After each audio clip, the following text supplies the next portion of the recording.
Good morning, everyone. First, thank you for joining our video here. Today we're going to be talking about whether you can trademark your marijuana goods or your marijuana brand. And so at the federal level, the answer to that question is going to be that it depends.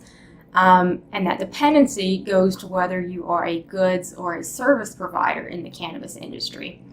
Currently, the USPTO follow what's called the lawful use rule, and under the lawful use rule, any good in commerce must have a lawful use to meet that registration threshold. This rule is codified under Section 907 of the Trademark Manual of Examining Procedure. You can find it there. And because our Federal Controlled Substance Act currently classifies marijuana as a Schedule I drug, including several of its derivatives, it's unlawful to sell, offer, for sale, distribute, transport in interstate commerce any type of marijuana or marijuana paraphernalia.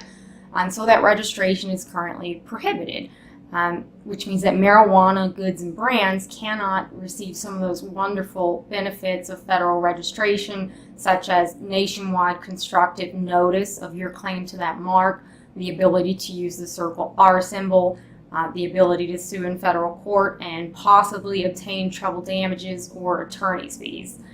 If you are a service provider, the answer is a little bit different. Let's take an example here. If you are a content provider or a branding agency for specifically cannabis companies, any type of business advisor to a cannabis industry type of client, those services certainly qualify, and there are currently several registrations live on the principal register for businesses that provide services such as that. And that's because our Controlled Substance Act and our other statutes pertaining to criminality don't prohibit the giving of advice or the rendering of services to cannabis companies. They simply regulate the product itself as a Schedule I substance. Now, don't take the example too far. If you're going to open a shop and you're going to be servicing pipes or, selling specifically branded baggies called, Weed-A-Vial in a glass vial or something similar to that, you certainly aren't going to qualify for federal trademark registration because those items would be considered servicing of drug paraphernalia, which also fall under the CSA, and thus you would be ineligible. Now, there's a lot of misinformation out there about registered cannabis trademarks. If you Google it, just simply type in, first registered cannabis trademark. There are many cannabis companies who claim to have been the first one to obtain a marijuana or cannabis trademark, and frankly, that's simply not true. What they've actually done is, and what I encourage brand owners to do, is to register an ancillary good in that category.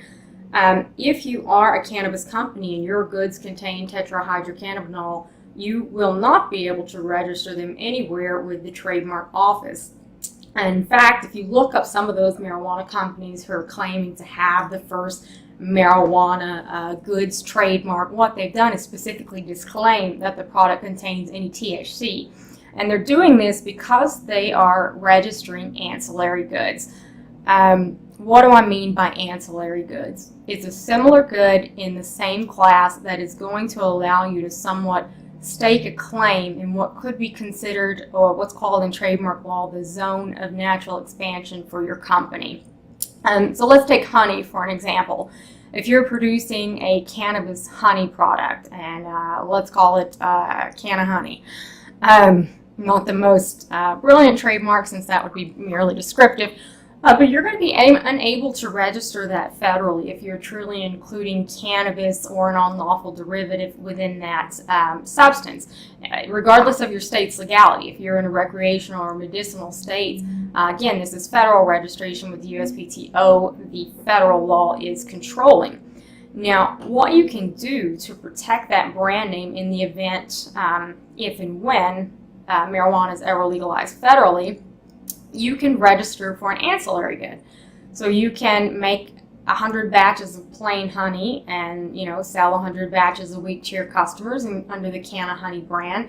And so honey is going to be a Class 30 good, So what you would do is just register your normal honey. So then you already have a claim in Class 30 for honey under Canna Honey brand. Again, not the greatest branding example because that's merely descriptive. Also, if your state permits state registration for the trademark for states in which you're producing, selling, distributing the product, you should certainly seek registration within your individual state. Another thing that you can do at the federal level is to produce a compliant cannabidiol version of your product. As you all know, the cannabidiol industry is growing rapidly, subject to very emergent change. We've seen an increase in cannabidiol that's almost unparalleled in the past 2 to 3 years. And this also means that it is becoming an incredibly congested market. At the USPTO, you can compare filings for goods including cannabidiol or CBD as a component ingredient from 2013 to, let's take last year, 2017, and you will see a market increase in those filings. And this is because those companies are rushing to the trademark office, often filing intent to use applications.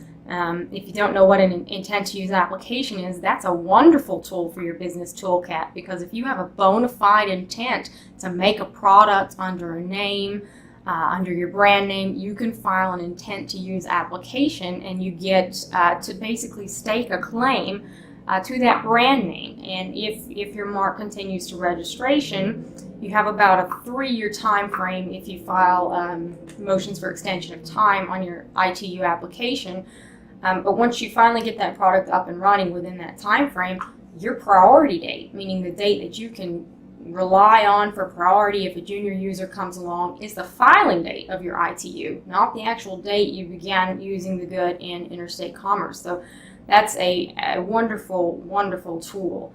And so many industrial hemp and CBD companies are using that right now so that they have a claim in that already incredibly congested market, but B, incredibly vastly rapidly growing and changing market. So you need to register your eligible and protectable brands. And if by protectable, what do I mean? Where does your brand fall on the trademark sliding scale of distinctiveness or the trademark spectrum? If you don't know what those are, check out our website, www.ritterspencer.com, and head over to the blog. I've done several postings about the trademark sliding scale of distinctiveness and determining where your brand falls along that spectrum. And know that when you register a cannabidiol good with the USPTO currently, it's going to be a process, and it's probably going to be a long one. The USPTO has devolved over the past 3 to 4 years with their treatment of cannabidiol applications. There are certainly hundreds of registered cannabidiol marks. You can point to some that flew through the registration process without even an office action. There are others where the examining attorney issues an office action with false information, such as stating, I've seen one that said industrial hemp does not contain cannabidiol. False statement. You're very much going to face an educational hurdle with your examining attorney once they issue that office action, and they continue to find new reasons as to why they think the DEA is correct, essentially implying that Congress is wrong in its farm bill. And again, this is all assuming that you are compliantly sourcing your CBD in accordance with the Farm Bill's provisions for industrial hemp. But the DEA's inconsistent and incorrect, frankly false statements have led to quite a misunderstanding at the USPTO. And over the 2 years, that confusion has only been fueled. So you'll get a cannabidiol application through. They'll come up with a new reason to not process that application. In fact, in the past 60 to 90 days, they've come out with a new refusal referring to the improbability of deriving pure CBD from what they term compliant portions of industrial hemp. And they note that the flower is explicitly excluded, and it's not. And the members of Congress who were involved in drafting the Farm Bill have specifically come out and spoken against that. To clarify that, the USPTO hasn't gotten the message. If you are a CBD provider, producer, distributor, if you're in industrial hemp, or if you're in any other goods industry producing a good that contains certain cannabinoids, you need to find an experienced trademark attorney who can process that application for you. Again, it's going to be a hurdle getting those through right now, and you really need an attorney who understands not only the industry, but an attorney who has an understanding of industrial hemp, the cannabis sativa plant. They need to have the background of the relevant federal laws regarding marijuana, regarding industrial hemp, what portions qualify, who can grow industrial hemp, what's compliant, what is not.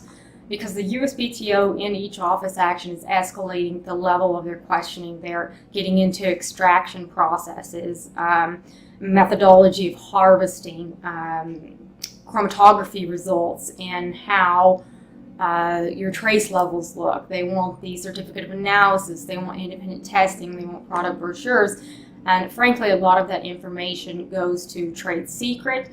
And there are ways to get around that, but you really need to find a trademark attorney who has handled either cannabidiol, industrial hemp, or whatever cannabinoid you're working with, those types of applications. But it absolutely is possible to secure a cannabidiol goods registration right now, again, assuming you have a protectable trademark. Check out the website if you are in that industry to see if your trademark qualifies. And if you have any questions, please feel free to contact us, 214-295-5070.